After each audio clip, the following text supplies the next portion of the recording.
The San Antonio Food Bank has done a great job. It helps thousands of families from in and around our community, not just every month or every year, but every week.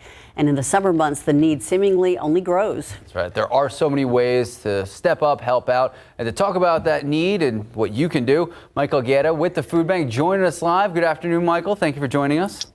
Hey, Max. Good afternoon. All right. So, Michael, give us some perspective. What does the current need look like for the food bank?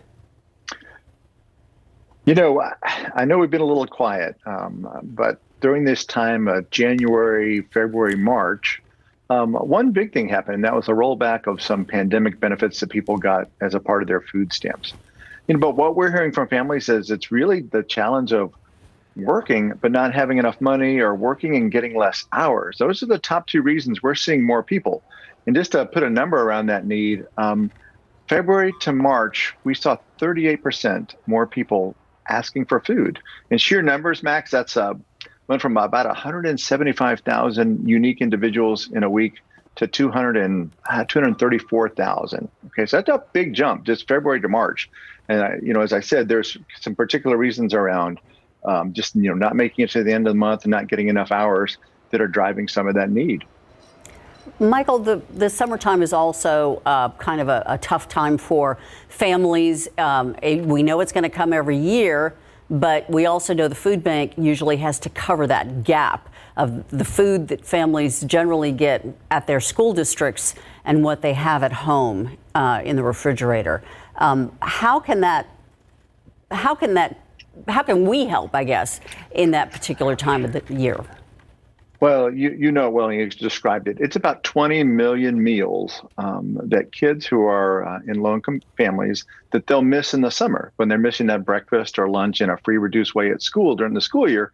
It's a big gap of 20 million meals. So we're going to rely on our community to join us in raising the food and the funds and volunteering, frankly, to close that gap. Around the corner, our letter carriers do something to honor mothers every Mother's Day weekend with a big Stamp Out Hunger food drive coming up this Saturday. In fact, a lot of people might have gotten a blue bag of sorts in their mailbox that the letter carriers put out, and thanks to CPS Energy for the help with that. But just Stamp Out Hunger is just one way. It's an immediate way now, but there are lots of ways between now and really the end of August that we need our community to help us with food, with funds, and with volunteerism.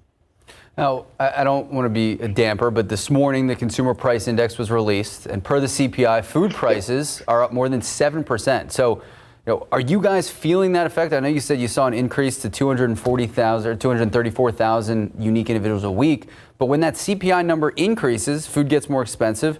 How does that affect not only how much food you guys can give out, but how many people line up and how much food you guys can afford?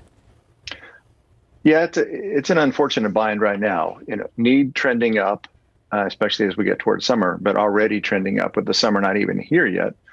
And food donations are trending down. We are seeing, especially the non-perishable food items, Max, those staples like peanut butter and jelly that kids, might want in the summer, mac and cheeses, rice and beans, the shelf staple items that really go a long way for families on a budget. That's what we rarely see. That's what's so great about a food drive like this Stamp Out Hunger one this Saturday. It's our largest one-day food drive in the year. But again, any church or business organization, we see kids taking up these food drives for the summer, starting them and then finishing them, in June or July. Lots of ways that people can lean in to do it besides Stamp Out Hunger, but that's a great one too.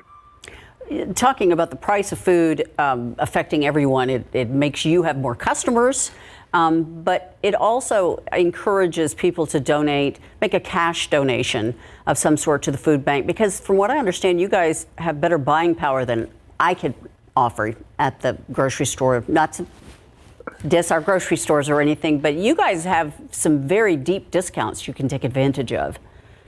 Well, thank you. And so often it is that the product, the produce or the non-perishable items might be donated, and we're just having to pay for the logistics, for the transportation, storing, and distribution. And what that allows us to do is, like that grocery cart there, we can take $1 and provide 10 pounds of food. And generally we say that 10 pounds of food, which equals $10, which provides 100 pounds of food, that 100 pounds is generally what you might put when you fill up a grocery cart. So our $10 goes a long way, and you can always make a secure donation at our website at safoodbank.org. So if you don't want to do the food drive, or if you aren't going to be around to help with Stamp Out Hunger this Saturday, making that online donation is certainly one of the most efficient ways to do it.